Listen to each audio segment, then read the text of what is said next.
questions of what constitutes knowledge and the legitimate basis for knowledge claims have been central concerns in both Indian and Western philosophy. However, it is only after the modernist turn in both philosophy and socio-political history that these concerns began to coincide with the concerns of systematic education of large populations of students. The rise and the startling power and efficacy of science has also become part of the educational debate in ways that we still grapple with. Conceptions of knowledge that have arisen in the wake of these historical changes emphasize notions of evidence, justification, efficacy, truth, and universality. The notion of objective and rational argument that uses impartial evidence is supposedly the hallmark of science and is the normative ideal for much of what is legitimate knowledge. My request to the panel is to examine the notion of knowledge conceived in such terms and its relevance for educational milieu like India's with the diversity of contexts that I speak of. The conception of knowledge that I alluded to, sketchy as the description might be, raises at least two substantive questions relevant to this discussion. Can the panel throw light on the possible impact of such conceptions of knowledge and the educational practices that they give rise to on students who come from circumstances of extreme social and economic deprivation? Is it possible that these conceptions serve power, as it were, in ways that are not visible at first glance? The suggestion is that knowledge that is considered important in the modern world and the educational systems that arise within it are not impartial, but serve to maintain the systems of domination that are the hallmark of even the superficially democratic polities within which these educational ideas are articulated. I suppose I am asking for reassurance that if educational ideas that highlight knowledge and the practices of thought that underpin it are universal, then they unequivocally serve the interest of humanity irrespective of social and political differences. The related question relevant to this discussion, in my view, is the nature and role of objectivity in this notion of knowledge and the educational processes that draw upon these. How important is epistemic objectivity in the vision of education that we value? To the extent that education is also deeply connected to the exploration of value, and value to some or large extent is something that is dependent on the subjective perspectives that people and communities possess, is it not a contradiction then to expect education to provide a foundation in objective inquiry? If such an inquiry is feasible or desirable, then are there ways in which educational processes can facilitate both reasonable inquiry and not dismiss the truths that social and collective perspectives supply? Matthew Arnold actually gives us another sense of culture, which is, I suppose, more of a normative or evaluative sense of culture rather than this descriptive one. Famously, Matthew Arnold defines culture as the best that has been thought and said in the world. Okay? So culture is not just a set of any old practices that a society might happen to engage in. It's what is to be regarded as the flower of achievement of a particular culture. And Matthew Arnold locates this in various kinds of traditions of thought and inquiry that is thinking about Western culture here, particularly British culture, the various forms of achievement and inquiry that his own culture had engaged in. It's interesting here that one of the Matthew Arnold's great concerns was to criticize a conception of education. Well, certain moves towards spreading popular education in his day, in the 19th century, advanced by utilitarian and instrumentalist thinkers. And utilitarians and instrumentalists tended to think of education, look, if we're trying to extend education to the masses, suppose the mass of people in the 19th century, the working classes, didn't receive education. If one's interested in educating the masses, what should we actually give them to learn? The utilitarian view was essentially that what we should give them to learn were what we should make them learn were skills that were useful, either socially or economically useful. So utility was the name of the game. Utility was the hallmark of many of the current ideas of the 19th century about what should inform popular education. So children should be encouraged, students should be encouraged to obviously got to read and write. We had to have a culture with basic literacy, but also they would need the technical skills that were required to help promote and preserve a basically industrial society. Matthew Arnold is very critical of this. His definition of education is the promotion of culture, and culture is defined as the best that's been thought and said in the world. It's interesting that the utilitarians of his day, by and large, tended to emphasize science and technology, but they tended to dismiss the arts and humanities. The arts and humanities weren't of much use. They were simply frills of civilized living. But they weren't really important, because they weren't the types of inquiry, they weren't the areas of knowledge which, as we say in the West, brings home the bacon. Okay? So the utilitarians were interested in that. Matthew Arnold wants to argue that what should be at the centre of the curriculum is precisely the arts and humanities.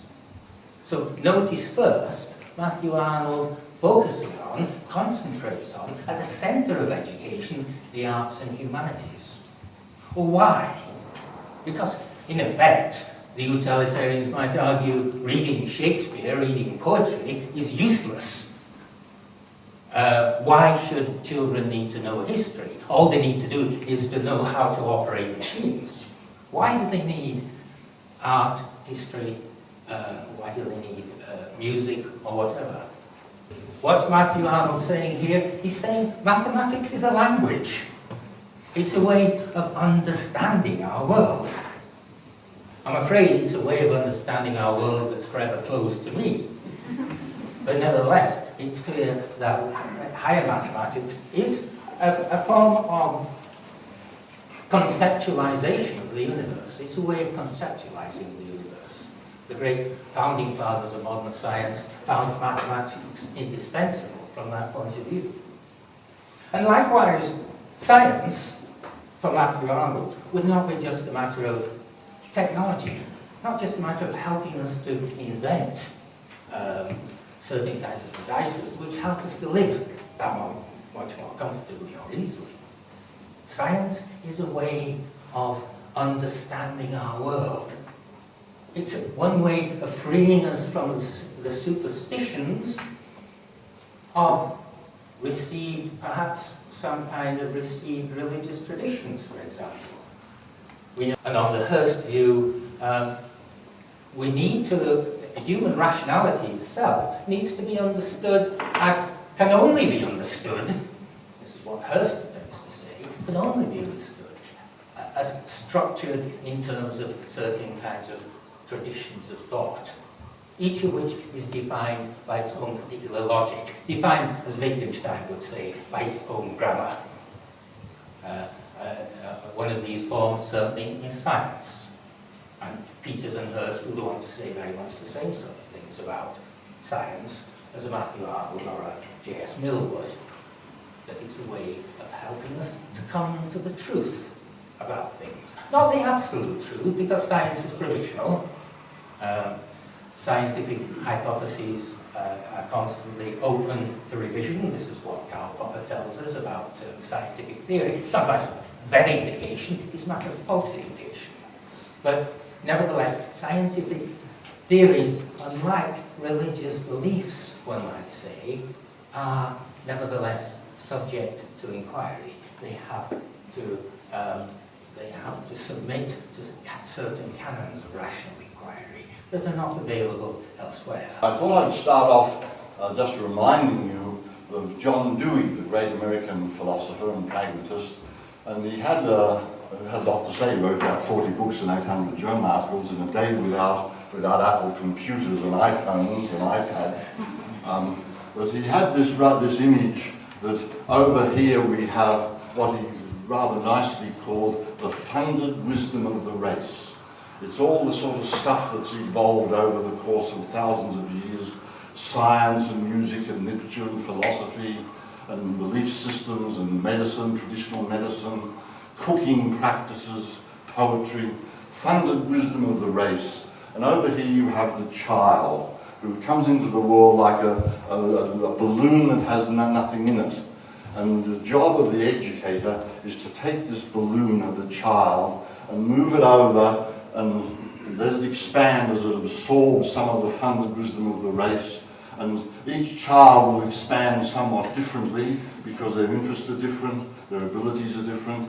But it's the educator's job to make this funded wisdom of the race available to the children in that particular society. And I like this, it sounds rather wonderful, funded wisdom of the race. I like it because it doesn't use the word knowledge. There's a tendency for us to think of the curriculum as being bodies of knowledge, physics, chemistry, algebra, or whatever. But Dewey was thinking about those things, certainly in a part of the curriculum, but funded wisdom of the race includes lots of other things. It includes the philosophy, the music, the great poetry that's evolved within a particular culture, the cooking systems, the sports that are played, recreational activities and so on. All those are the funded wisdom of the race, and our job as educators is to make those available to kids. But also the job doesn't finish when kids reach a certain age, magical age, 16 or 18. Dewey said that education is coterminous with living. So while you're living, you're being educated and your balloon is still increasing. Even Robin Barrows and David Carr and my balloons are still getting a little more inflated. I'd rather feel that a little more my balloon gets inflated in one direction, gets deflated in another direction. But that comes when you reach a certain age. But Dewey would say, no, if you're alive, you're still learning, you're becoming educated, you're building on the stocks of knowledge and understanding and beliefs and practices that you've absorbed, and that keeps on going, and when it stops, it means you're dead. In so many years' time, I won't be here. In so many years' time, you won't be here, but our society presumably will continue on. How is that possible? It's because the valuable things that we have achieved up to now are passed on to the future generation. And education has to be backed off and sort of seen from that perspective as the process by which we pass on things that are valuable. And then that ties into my argument that certainly rational, justified forms of knowledge, rather than necessarily belief, are parts of the things we wanted to pass on to the future generation, the bodies of science and history and so on that we've developed, but also going to pass on our great literature, our works of music, our great works of art. The real problem, the crux of the matter, is not really in the educational theory. Educational theory has room for all kinds of cultural wisdom, and perhaps there is no really very adversarial kind of debate about it. Nor is the debate about meaning making in general. Meaning making, to my mind, is much more general than the claim of knowledge. The real crux of the matter, to my mind, and what Denis was just now giving examples, the real crux of the matter is claims of knowledge, which is a small area of total meaning, human meaning making, and objectivity on one side, or rational grounds on one side, and culturally rooted or subjective grounds on the other side. And there is no reason to believe that the objective grounds are not culturally rooted. Therefore, the distinction perhaps is being made, those culturally rooted grounds for knowledge which cannot be rationally justified. So that sounds a bit strange, but I'm not accusing that. But so that is one thing that I'm going to narrow down the topic to the original self. The second thing is that I'm taking, second point I want to make is that I will try to pose the problem from the opposite direction. At this moment, in most of the literature, the problem is posed as if trying to find objective and rational grounds for knowledge is an oppressive act on certain kinds of culturally accepted knowledge, and this is oppressive, excludes those forms of knowledge, and therefore this needs to be corrected. And this is assumed that culturally accepted knowledge, which takes subjectivity on board, is innocent. I have serious doubts whether culturally accepted knowledge without any kind of objective grounds is innocent. That may turn out to be more oppressive and perhaps is more oppressive authority, or from the common fund of knowledge around us. It seems that there could be at least 4 possible problems with these kinds of views, or they might face. I'm not saying that they will always face, but they might face 4 possible kinds of problems. One is many of such views actually may come in conflict with real experience. For example, a very much culturally accepted view in Rajasthan at one time was that smallpox is caused by some sort of divine displeasure on you, and there was also a particular divinity with which the smallpox was associated. And smallpox could be avoided by certain kinds of social practices. And you did those things and still you were smallpox. So this might come into the conflict with actual experience. The second thing is that as soon as you form any beliefs and you start thinking about implications of your belief for your action and making choices, then the idea of consistency and coherence between those belief systems becomes very important for the human. You don't need the outside epistemology to come into a certain culture to see these conflicts. They will arise within the same culture. Therefore, how does one resolve these conflicts? It seems to me that this is impossible without having some sort of demand for justification and objectivity. If people want to interact with each other, if people want to collaborate with each other, then some sort of objectivity, which means that everything doesn't depend on my own mind, but I can actually communicate to the another person and we might find something common, worthwhile on acting upon. So minimum definition if we go, this is not objectivity as such, but expanding from my own mind to other minds, that becomes necessary. Therefore, justification and objective justification, it seems, cannot be avoided as far as notions in principle is concerned. But perhaps the problem is not about the notions of objective justification, but what substance you put in, what you consider justified and what you consider objective and what you don't consider objective. So at least one part we can perhaps accept without much violence to culturally rooted ideas, that even within the cultures or in whatever kind of, if you call something knowledge and distinguish it from belief, then you have to have some sort of distinguishing criteria, and perhaps justification and objectivity will have to be among them. Now the second thing is that takes us strange if we think that education is to do anything with finding one's place or creating one's place in a society and develop capabilities for autonomous decision in a society. Then education can hardly avoid knowledge and hardly avoid having some sort of criteria what kind of cultural knowledge it is going to take on board. So what I'm trying to say is that then education has to engage with epistemology and perhaps these kinds of justification and objectivity. It seems to me that if one really wants to see, one really wants to root one's justification or knowledge, then perhaps two kinds of sources stand out. There might be more, but two stand out very clearly. One is human experience, and another is capability of human mind to construct coherence in belief systems. And anything which goes against either both or either of them perhaps has to be suspect. And this is not necessary that some other kind of belief systems are coming in a culture.